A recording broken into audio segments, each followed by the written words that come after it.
Hey guys, today I have a short video update on my rooftop tent and the range loss that the rooftop tent causes.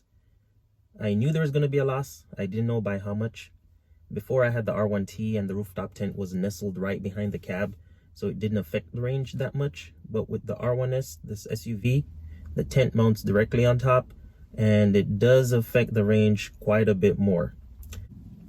A few things to note: I do have a rooftop tent that's not very aerodynamic. It's very square shaped. It has a lot of grooves and things sticking out. I also do have my water tank attached to it and my awning attached to it, and all those kind of trap a lot of air, so it's not the most ideal situation. I also have all-terrain tires and a large battery pack, and that combination alone with the Rivian is also the least efficient combination you could have with the Rivian. So with all those things considered, now I have probably one of the worst mileage combinations you could have with this rooftop tent. I did perform a series of tests to see the range differences with the tent and without the tent, and I also have the tent with a wind deflector that I made for it. This test was about 20 miles round trip on the freeway, going an average speed of about 70 miles an hour. The conditions weren't ideal. There was some traffic, there was a lot of wind, but the conditions were very similar for all the tests I performed. This test was also done in conserve mode, in standard ride height, and max regen. Most people are going on road trips, they're going to use conserve mode, so I used that mode. And there wasn't many elevation changes, maybe about 200 feet fluctuation in elevation change. And this is basically the results. The first test results I want to share with you is with the car without the tent on top, without anything hanging off the sides. For that 20-mile loop, I was averaging about 2.3 miles per kilowatt. 2.3 miles per kilowatt, what we call the usable battery capacity of the car is 124 kilowatt hours with about a 5% buffer, so you don't run completely out of battery. And basically what that boils down to, I could get about 280 miles out of a full charge from the Rivian when I don't have a tent on top. Sometimes if you encounter traffic or stop and go in the city driving, you could get a little bit more range, but on highways, that's where you use the most energy. And I've used about 2.3 miles per kilowatt. So basically 280 miles from a full charge I can get without anything. And for the 20-mile loop, I averaged about 8 kilowatt hours. That's how much energy I use just to go the 20 miles. Now, with the tent installed on top, my miles per kilowatt hour dropped from 2.3 to 1.8. For my test loop of 20 miles, it used 11 kilowatt hours versus 8 kilowatt hours of my previous test, and that adds up to about 220 miles on a full battery versus 280 miles.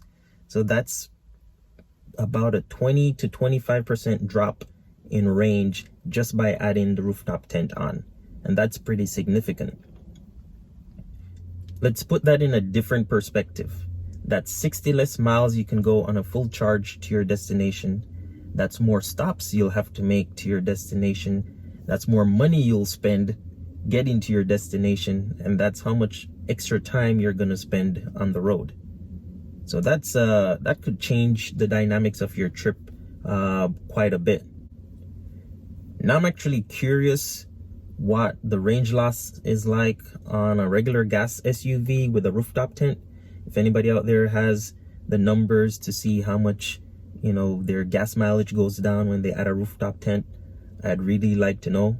Please leave a comment if you have some numbers you want to share. But man, that's quite a big drop. 20 to 25% loss on your range by using a rooftop tent. Now I did a third test, which should offer a little bit of hope, or maybe it doesn't, but I made this wind deflector. Spent a lot of time designing a wind deflector with hopes of reducing noise, increasing range. And unfortunately, it doesn't work. In fact, it's actually worse than having the tent without a wind deflector. I was actually able to only get 1.7 miles per kilowatt hour versus 1.8 without the wind deflector.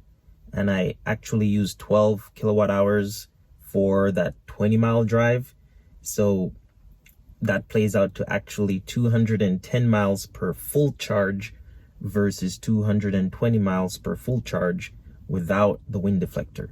So basically the wind deflector doesn't help, it makes things worse.